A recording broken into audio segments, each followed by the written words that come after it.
2012, het jaar van Iris Kroes. Begin dit jaar wordt zij, doe nog 9 jaar, The Voice of Holland. Dit is heel bijzonder. Dit is echt wow. Wie dit nou verwacht? Gewoon Iris uit Drachten die The Voice of Holland is.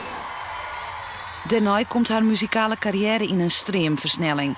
Al gauw brengt Iris haar debuutalbum uit en wordt ze onderscheiden voor haar promotie van de harp. Never opened myself this way. Life is ours, we do it our way. Verleden weken joeg ze haar eerste eigen concert in de Lawaai in Drachten. Ik zwaar je hoe het wetter, dat liep als ik. We zochten de jongeres op. Op dit stadium ben ik heel druk bezig met het meisje van mijn tweede cd.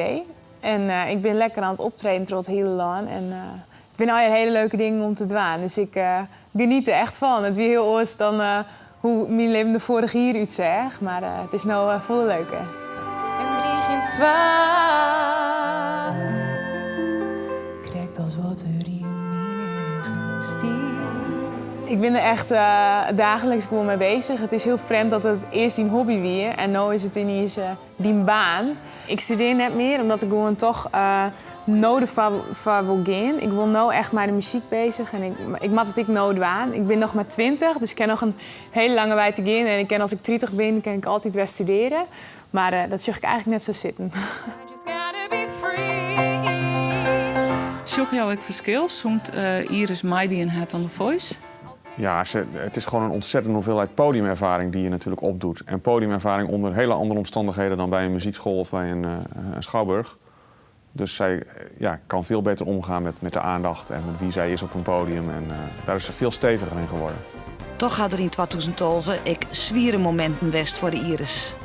Het dieptepunt weer dat mijn achtergrondzangeres Maaike Seidsma is overleden. En totaal onverwachts. En dat is toch wel een groot dieptepunt west. Ja. Hoe giest zij nou mee om in de muziek? We zongen Fiona een versje voor haar. En soms dan is het er altijd nog wel bij. Dan jij ik haar altijd nog wel achtergrondkoortjes jongen.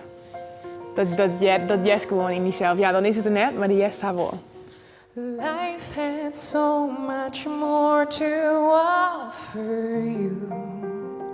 Wat ben je toekomstplan? Ik wil dus heel graag een tweede plaat nog meidje. En in 2014 ging ik de theater zien. Doe ik een theatertour, Lietse theatertour, januari, februari. En dan gaan we terug naar Nederland met een aantal striekers en een Lietse band. En gaan we de theaters bij langs.